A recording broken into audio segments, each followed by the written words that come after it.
The importance of philosophy. Why, you might ask, is philosophy important? Is it mere, at this point, historical interest, some sort of antiquarian fascination with some random theories that are perplexing? Bertrand Russell believed so. He believed philosophy to be nothing but perplexing theories of the past. The late Stephen Hawking, for example, argued that philosophy is done because it can no longer keep up with the sciences, that it's lagging behind the sciences, and so it can no longer keep up with the accelerating findings of the various sciences. Why would philosophy, however, at all have to announce itself as important? Why does it have to justify itself? In a certain sense, as soon as one begins to philosophize, one is already reflecting upon philosophy. So philosophy is in a peculiar position, and is always in this place, in this position, where philosophy has to justify itself as soon as one begins to philosophize. Nevertheless, philosophy was once the queen of the sciences. And that's to say that philosophy was not part of the sciences, but as the queen of the sciences, and that includes also the arts and the humanities, the sciences, the arts, and the humanities had to subject themselves, or were the subjects of that queen, of philosophia. We could also say that philosophy was the very foundation of the sciences, the arts, and the humanities. So why has philosophy lost this significance? What is philosophy to do today? What is its role? Does it have any significance still? And contra Bertrand Russell, we shall see that philosophy is indeed never outdated and is not constituted of perplexing or even foolish theories of the past that we might find some sort of interest in just out of curiosity for perplexing theories, which, however, ultimately have no bearing on truth. Quite the opposite is the case, and as so often with someone like Bertrand Russell, he here just betrays his ignorance. At the time of Hegel, some 200 years ago, philosophy is still considered the queen of the sciences. So is it the case that the sciences have indeed overcome philosophy, have left philosophy behind? And here, of course, we now really must speak of the natural sciences, which can quantify their findings and which can measure what they want to ascertain about reality and about nature. To a certain degree, of course, from the perspective of the sciences, of measurement, etc., that is the case. The sciences, the hard sciences, so-called, have indeed left behind philosophy. The sciences, various natural sciences, especially the quantitative ones, provide us with findings in all sorts of areas that have immediate use value and that can be applied. Take aerodynamics or engineering or medicine. However, there is a crisis in the sciences, and this crisis is not all that new. In fact, it is almost itself 200 years old. Edmund Husserl, one of the most important philosophers of the past 200 years, pointed out that there is a crisis of the European sciences. This is now more than 100 years ago. Also, his student Martin Heidegger and his colleague Paul Natorp had seen something quite similar. In fact, the very foundation, or a fundament, a common ground for the sciences, has been lacking for centuries now. And this is now coming really to the fore. In recent times, the sciences, at least some scientists, have had to admit that there is indeed a replication crisis.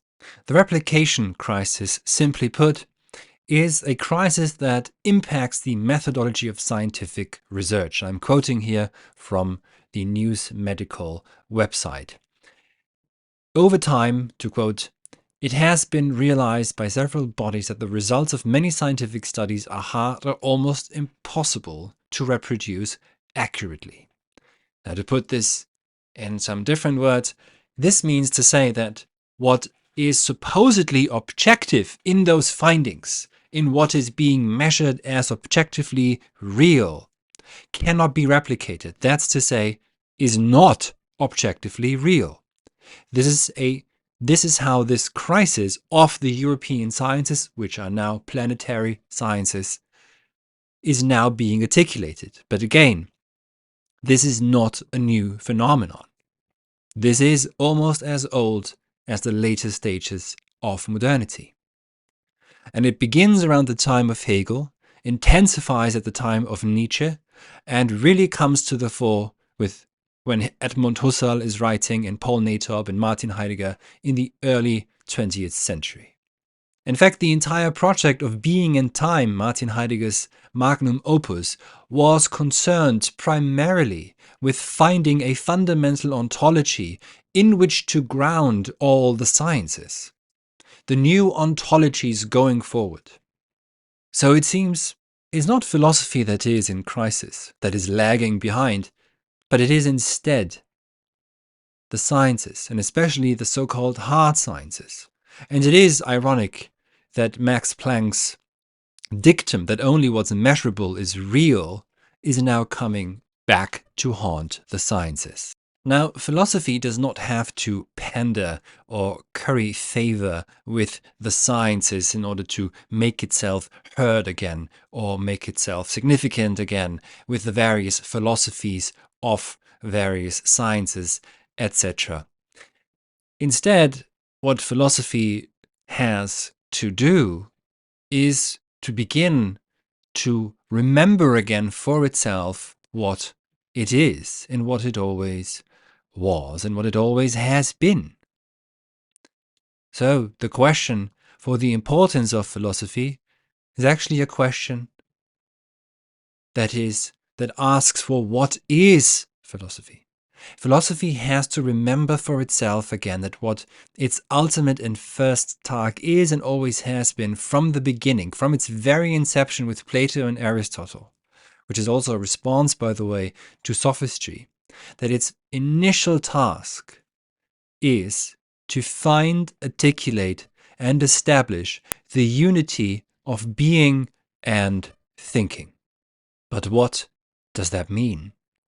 What is it supposed to mean to find and articulate the unity of being and thinking? For our time to bring together thinking and being, this would mean that philosophy has to provide the very foundation, the very ground through which we can, in fact, gain access again to what is, simply put, to reality, which the sciences apparently cannot. We find, in fact, that the so-called hard sciences very often actually produce the opposite effect. They produce fragmentation, a splintering into smaller and smaller subparticles, which is also reflected, by the way, in the fact that the natural sciences are splintering off into further and further and smaller subdisciplines of subdisciplines that no longer have anything to say to each other. But the task of philosophy would precisely not be to provide a unifying thread for all of those subdisciplines of subdisciplines. Instead, what philosophy has to do and has to achieve is to articulate for our time, factoring in that very fragmentation and remembering for itself what it means to think and to be, and how it is that through thinking, being fully comes into its own, while at the same time thinking only comes into its own fully if being is also asked after and considered. This very dictum of the unity of thinking and being we already find in the poem of Parmenides. And it is indeed this dictum that remains true for all of philosophy and hence also the sciences. It remains a guiding fixture throughout the millennia. That the same are thinking and being. But for each epoch, we have to articulate and have to find what thinking means and what being means. Or else, science reduces itself to scientism, to a crude ideology. Thus, philosophy has to rise again to this fundamental task, or else the risk is further and further fragmentation. And in fact, the second task, as it were, of philosophy is deeply related to articulating the unity of being and thinking. It is ultimately the same task, just named differently, and that is to save the phenomena, sozusagen phenomena, to save and safeguard, to protect that which appears to us, how it appears, and to let that which appear to us in its own accord. The issue with the sciences is that they precisely don't just measure, but instead actually interfere with what they're measuring in such a way that the sciences have to produce certain outcomes and hence manipulate, just hypothetically already by the very hypothesis that they propose and that they posit. The sciences must manipulate already what is appearing, and therefore there's here no safeguarding, no protecting of the phenomena. And this is the task that Aristotle sets out. So, in sum, philosophy must remember for itself its tasks, its initial and ultimate tasks that it always has had. And only then can we find a common ground and unification again.